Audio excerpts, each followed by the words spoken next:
Olá, alunos, bom dia, tudo bem? Como vocês estão? Então, passando para desejar uma boa semana e trazer para vocês mais essa videoaula. Então, nessa videoaula de hoje, nós vamos contemplar o capítulo 6, que é referente aos documentos comerciais. Nós vamos ver cada documento comercial e saber um pouquinho mais de cada um, para que serve, como que a gente aplica ele, né, durante o período, né, da empresa, para que nós utilizamos, tá bom? Então, eu vou compartilhar minha tela com vocês agora. E depois disso, eu vou fechar a minha câmera para que nada interrompa a gravação, tá bom? Para que ela fique bem, bem boa, tá bom? Então, vamos lá. Então, né, estamos na UC2 de rotinas administrativas, tá bom? No capítulo 6 do nosso livro. E aí, né, o que são os documentos comerciais, né? Então, nós já vimos que uma empresa precisa ser extremamente organizada em todos os aspectos. E quando falamos em documentos, precisamos ser muito mais cautelosos, né? Então, vocês lembram, precisamos cuidar dos documentos, higienizar, fazer o descarte correto, né? De acordo com o período dele, tá bom? E, né, ser cautelosos, porque os documentos comerciais, eles são de grande importância na empresa, porque é através deles que a empresa realiza todas as suas operações comerciais, né? Então, tudo que entra e sai, todo tipo de venda, de recebimento, né, é através desses documentos, né? É esses documentos que pagam os nossos salários, tá bom? E nós, como assistentes administrativos, temos acesso a todos eles, tá bom? E também o preenchimento, tá bom? Então, nós vamos ver a maneira correta até disso. Então, eles são impressos, né? Onde são registrados os fenômenos econômicos e financeiros com a indicação das suas características qualitativas e quantitativas no tempo e espaço, ou seja, constituem meios de provas das transações comerciais. Em caso de contestação, servem de base para lançamentos efetuado nos diversos livros e têm por sua conseguinte maior importância ao constituir a base a partir da qual se elabora toda a informação para a contabilidade, né? Então, o que tudo isso quer dizer? Se caso um fornecedor falar que não foi feito pagamento, a gente tem a prova através do documento comercial. Se uma empresa que nós fizemos a entrega do produto falar que não recebeu, nós temos, né, a nota fiscal que vai garantir que aquele produto saiu, tá bom? Então é tudo isso que a gente faz através dos documentos comerciais, tá bom? E aí, né? Então, eles são as provas das transações comerciais, em caso de constatação, servem de base para lançamentos efetuado nos diversos livros, né? Então, os diversos livros, porque nós temos os registros. Então, onde nós vamos fazer esse registro? Num livro, numa planilha, tá bom? É muito importante as planilhas, né? Lembra que eu já falei para vocês sobre fazer, né, uma planilha com a entrada e saída de documentos? Então, é isso. Aí constitui a base a partir da qual se elabora toda a informação para a contabilidade. Então, a partir dali, a contabilidade consegue ver o quanto entrou naquele mês, o quanto que foi gasto, qual que é o custo, bom? E aí a gente tem alguns tipos de documentos comerciais e hoje eu vou contar para vocês um pouquinho do cheque. Então, o cheque é uma ordem de pagamento na qual quem emite tem a finalidade de pagar algo, sendo um instrumento que garante a segurança das transações, uma vez que não é necessário portar o valor monetário e ficam garantidos em segurança no banco. Estão gradativamente sendo substituídos, né, por outros meios de pagamento, principalmente nas compras a prazo, né, porque a lei não prevê tal uso, mas continua muito persistente nas rotinas administrativas das empresas, principalmente nas pequenas e médias, tá bom? E aí a gente tem alguns personagens no cheque, né? Então a gente tem 3. O sacador é a pessoa que emite, passa ou saca o cheque. O sacado, no caso, é o banco que vai receber esse cheque, tendo o dever de pagá-lo com base nos fundos à disposição do sacador. Então, se tem fundo, o banco vai fazer o pagamento. Se não tem, aí o cheque é devolvido, tá bom? E aí a gente tem o tomador, que é a pessoa cujo benefício é emitido.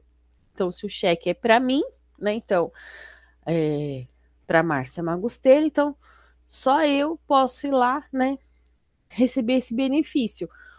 Ou, né, pode ser um terceiro ou o próprio sacador, tá bom? Isso vai de acordo com o nome que a gente coloca lá no cheque. E aí a gente tem tipos de cheque. Então, nós temos 4 tipos mais utilizados na hora de preencher o cheque. Então, no caso, que é o portador, que qualquer pessoa com o cheque pode sacar, né? Então, eu não coloco a quem é destinado. Então, se o cheque está com a Ana pode ir lá e sacar o valor, tá bom? O nominal. Somente a pessoa, né, em que está o cheque lá mencionado, mediante ao seu documento que comprove que é ela mesma, né, um documento de identidade, seja o RG ou uma carteira de motorista, e ela consegue sacar o cheque, tá bom? O cruzado, que na hora da emissão faz-se 2 linhas diagonais, normalmente do lado esquerdo do cheque, então a pessoa portadora não pode sacar, somente depositar na sua conta, tá bom? Na agência indicada no cheque, tá? Então, e aí a gente tem o pré-datado, né? Que é quando a pessoa pede uns dias para pagar o valor, né? Então eu coloquei aqui uma data simbólica, né? Então a pessoa emite o cheque hoje, que é dia 18, para pagar no dia 31. E aí ela coloca lá essa informação no cheque, tá bom? E aí em si, né, é estranho pensar que um cheque que tenha rasuras ou danos visíveis possa ser descontado em uma instituição financeira. Porém, é completamente possível que isso seja feito, legalmente falando. Então, só quem porta o cheque, ou seja, o beneficiário que o está resgatando, pode ter que explicar por quais motivos, né, o cheque está com esse problema para que ele consiga resgatar o cheque, tá bom? Então, tem que tomar muito cuidado na hora de preencher, porque normalmente as instituições financeiras não aceitam rasuras, tá? Mas, dependendo do motivo, eles conseguem fazer esse pagamento para vocês, tá bom? E aí, né, o que é recomendado se caso acontecer um dano, né, que você registre um boletim de ocorrência constando todos os dados, né, caso você perca o cheque, né, ou algo do tipo, seja assaltado. E ai, desculpa. E aí você consegue resgatar ele, né, ou inutilizando ele, tá bom? E aí, dessa forma, o cheque não é descontado, né? O valor não sai da conta e você consegue fazer o saque dele, tá bom? Mas aí a gente tem que tomar bastante cuidado, porque nem sempre, se a gente rasura o cheque, dependendo da empresa de qual a gente recebeu, ou até mesmo se a gente recebe o pagamento em cheque e a gente acaba danificando ele, às vezes a pessoa não faz esse pagamento. A gente depende muito da boa fé das pessoas, tá bom? Então, quando trabalhar com cheque, tomar bastante cuidado com rasuras, perca, né? Lógico, a gente nunca vai saber quando se acontece um assalto, algo assim, mas principalmente com as rasuras, tá bom? Fica como se fosse um desleixo, um descuido, então, dependendo, a empresa não faz outro, tá? E aí, né, a gente tem propriamente o documento comercial, o cheque, né? Então, para quem nunca viu, esse é o modelo de cheque, tá bom? Aqui vem os dados do banco, a agência, o número da conta, bom, o número do cheque, o valor, né? Então, pague esse cheque a quantia de aqui vai o valor numérico e aqui escrito por extenso, se vai ser nominal, então, a Márcia, né? Aqui vai o nome do banco, o endereço, né, do banco completo. Aqui vocês colocam a cidade, né? Por ser eu tô aqui em Jaraguá, então Jaraguá do Sul, dia 19 de outubro de 2021. E aí a gente assina o cheque. Normalmente, né, quando nós trabalhamos nas empresas e somos responsáveis por preencher o cheque, o dono, né, ele já assina o cheque para que nós só preenchamos, né? E aí faz a emissão, tá bom? E aí os dados que vocês precisam colocar na planilha, né? Então é o número do cheque, o valor e o dia e para quem for. Mesmo que ele não for nominal, é muito interessante vocês colocarem o porquê que estão pagando aquele cheque. Porque se acontece alguma coisa, vocês têm ali a comprovação de que o valor foi feito, tá bom? E aí, trouxe para vocês a nota promissória, né? Então, ela também é um outro documento comercial. Então, o que que ela é? É uma promessa de pagamento pela qual o emitente se compromete diretamente com o beneficiário a pagar-lhe certa quantia em dinheiro no data e local determinados. É uma promessa de pagamento que, se porventura houver falha, o prejudicado pode ir no cartório e processar o mesmo, trazendo vários prejuízos para o emissor. Tá bom? Então, a nota promissória também é um documento comercial, tá bom? E aí a gente também tem alguns personagens na nota promissória. No caso, o emitente é a pessoa que emite a nota promissória na qualidade de devedor do título. E o beneficiário, que é a pessoa que se beneficia da nota promissória, né? Na qualidade de credor, tá bom? Desse título. E aí, eu trouxe para vocês o modelo da nota promissória, tá? Então, o número dela, o vencimento, o valor. Então, a mesma coisa do cheque. Numérico, por extenso. Então, pagarei, né, a nota promissória, fulano de tal, e o CPF. Né? Então, aqui vai, novamente, o valor digitado em moeda, né? Então, ao, o estado, aqui eu peguei uma de Chapecó, tá bom? O emitente, né, que é o que está fazendo, o endereço tal, e aí ele assina, tá bom? E aí aqui são os dados do avalista. Então tem que tomar bastante cuidado, porque às vezes a gente pensa que a nota promissória não dá nada, mas dá sim. Com esses dados aqui que você vai estar colocando, a pessoa pode sim, ela prometeu, né, te pagar, ela te, né, te deu o valor, e aí ela pode te processar se você não voltar lá e cumprir a promessa de pagamento, tá bom? Outro documento comercial muito utilizado é o recibo, né? Então, o recibo ele é um documento expedido por uma pessoa física ou jurídica na qual dá a quitação de valor pago referente às vendas, né? Ou serviços prestados, tá bom? Então, é um comprovante de quitação de alguma dívida.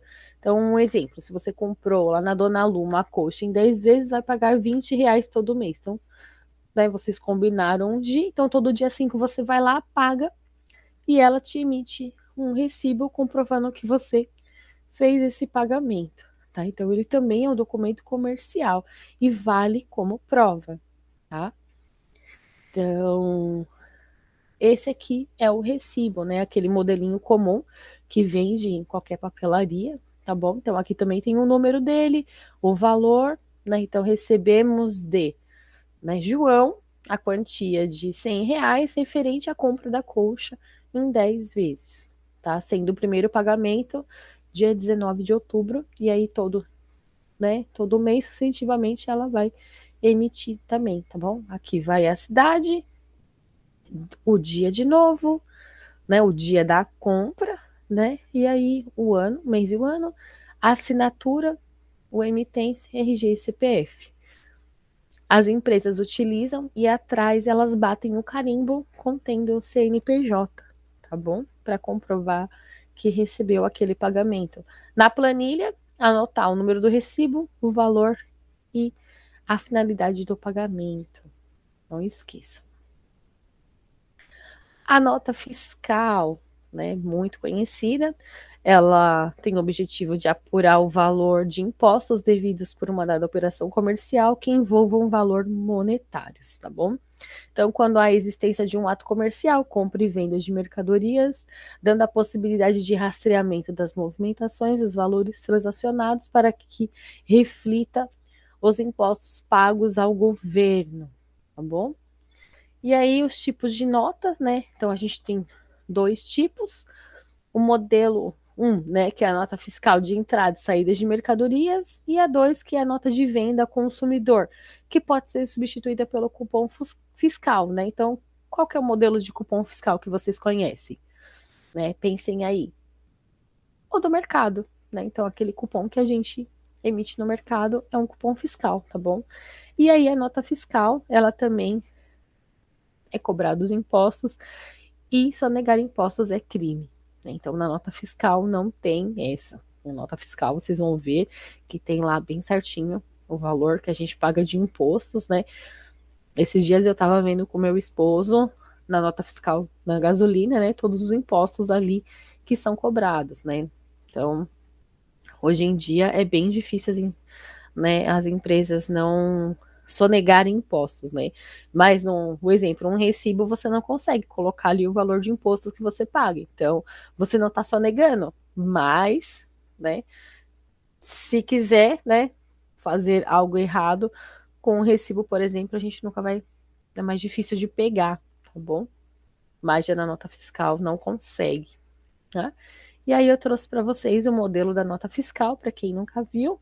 Então aqui vai os dados da empresa, aqui, né, a ordem de saída. Então depende da empresa, né? Cada empresa trabalha com número 0 ou 1 para dizer se é de entrada ou de saída. Entrada é o que a empresa recebe, saída é o que a empresa está vendendo, tá bom? Aqui ela vai a chave de acesso, porque essa aqui é uma nota fiscal eletrônica, então ela tem aqui a chave de acesso, né? Que faz aqui pelo site da Fazenda. Tá bom, normalmente as empresas têm um programinha que é conectado, tá bom?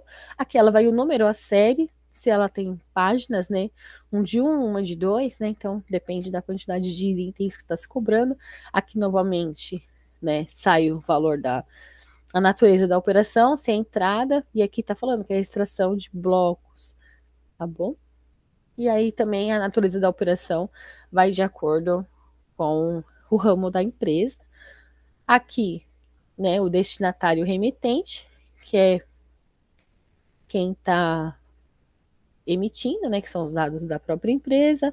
A fatura aqui, né, vai a origem, tá bom? E aqui, né, o cálculo de impostos, né, o que vai pagar de ICMS e tal. Aqui tá 00, só tá o valor total do produto, então provavelmente não tem, tá bom? Mas observem isso nas notas fiscais que vocês compram alguma coisa, porque todo mundo alguma vez já comprou alguma coisa com a nota fiscal. Aí vocês conseguem ver o quanto de impostos nós pagamos. Nós não, né? A empresa paga, tá bom? Aqui, né, o transportador, se no caso a gente vai comprar pelo Mercado Livre, né? E aí vai entregar, né? Vai ter os dados aqui da empresa que vai trazer o produto pra gente. E aqui os dados do produto, tá bom? Esse número CFOP também vai de acordo com o ramo da empresa, tá bom? Então, aqui no caso são blocos de granito, né? Então, esse aqui é o código do produto, ok? Então, essa aqui é uma nota fiscal, bem bacana a gente analisar, né? Tá bom? Depois vocês olhem e me contem. E aí, um outro documento também que as empresas utilizam bastante é a DARF, que é um documento de arrecadação de receitas federais, tá bom? Então, o que que ela é? É o imposto, né, recolhido que a empresa tem que fazer. Então, tudo que a empresa gera num mês, ela tem que pagar o imposto por isso. Então, ela emite uma NARF. Então, no último dia do mês, no último dia útil do mês, as empresas fazem esse recolhimento dos impostos, tá bom? E aí a gente tem dois modelos de DARF. A gente tinha o Simples, que ela não é mais utilizada, tá bom? Desde 2011. Agora elas utilizam o DAS, tá bom? Que também é utilizado pelas micro e pequenas empresas, tá bom? As famosas MEI, né? E englobam o recolhimento das receitas obrigatórias. Então, todo mundo que tem um IRPF, um IRPJ, precisa pagar esses impostos, seja ele o PIS, PASEP, COFINS, CMS, ISS, tá bom?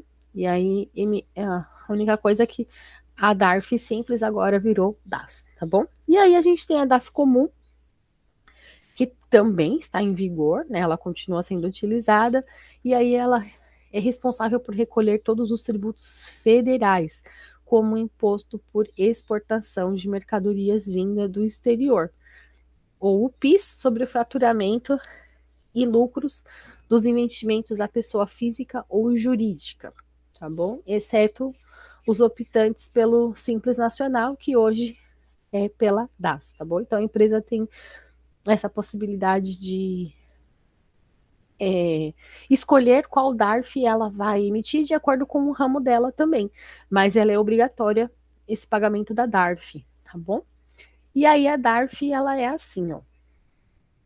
Aqui vai o nome completo da empresa, tá bom? Os dados da empresa completo, o período de apuração, então é do último dia do lucro, né? Então vamos pensar nesse mês de outubro. O último dia útil é dia 29, então ela vai fazer a emissão no dia 29, e aí por isso que a gente tem que fazer aquele.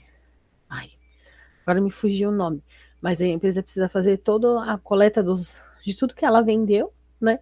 Para fazer essa emissão da DARF. Aí aqui vai o CNPJ, ou CPF da empresa, o código da receita, né? E aí vai do ramo da empresa, é o código que vai aqui, número de referência também é o número que a empresa fornecer. A data de vencimento, ela vence no dia 29 do 10, então ela tem que ser paga no dia 29 do 10. O valor do imposto que ela vai pagar, se tiver alguma multa, né, aí de acordos em encargos, isso é na hora. Por exemplo, emitiu no dia 29, mas não conseguiu pagar no dia 29, vai pagar no dia 1 de novembro, talvez tenha multa, né, e aí o valor total são os campos 7, 8 e 9 que são somados, tá bom? Normalmente as empresas não querem pagar essa multa nem esses juros, então elas fazem o pagamento no dia 29 mesmo, tá bom? E aí aqui vai a autenticação bancária que foi feito o pagamento e aí a gente guarda esse documento, ok? E aí, vou deixar uma atividade para vocês para a próxima aula, tá bom?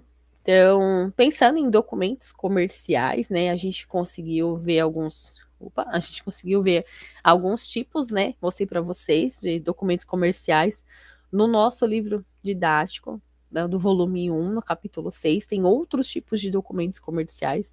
Eu quero que vocês façam essa pesquisa, seja no livro, seja da videoaula, ou vocês façam essa busca na internet, mas que vocês pesquisem outros tipos de documentos comerciais, pelo menos dois que vocês mais gostaram. Anotem no caderno. Eu deixei um espaço para que vocês façam essa postagem lá no ambiente virtual, tá bom? E aí vocês vão fazer essa postagem no ambiente virtual, tá bom? Vamos compartilhar com vocês aqui a tela para que vocês possam visualizar. Tá? Então aqui, né, são divididas as semanas, nós estamos aqui, do dia 18 ao dia 23. Então aqui, né, tem os documentos comerciais, aqui a gente tem o link do livro, e aqui que vocês vão fazer essa postagem. Essa postagem vai estar aberta até domingo, tá bom? E aí vocês podem escrever no caderno, postar foto, tá bom? Desse documento, e aí depois eu vou olhando. E vocês vão utilizar na próxima aula online. Então, a próxima aula presencial que vocês tiverem, do dia 25 ao dia 30, nós vamos trabalhar esses documentos, mas aí eu vou contando para vocês futuramente, tá bom? Então é isso. Estou à disposição para vocês, com qualquer dúvida, só me chamar, seja no chat ou no WhatsApp, tá bom? Precisando, estou aqui para auxiliá-los. Tá bom? Então, muito obrigada e qualquer coisa estou à disposição de vocês. Um abraço e até mais.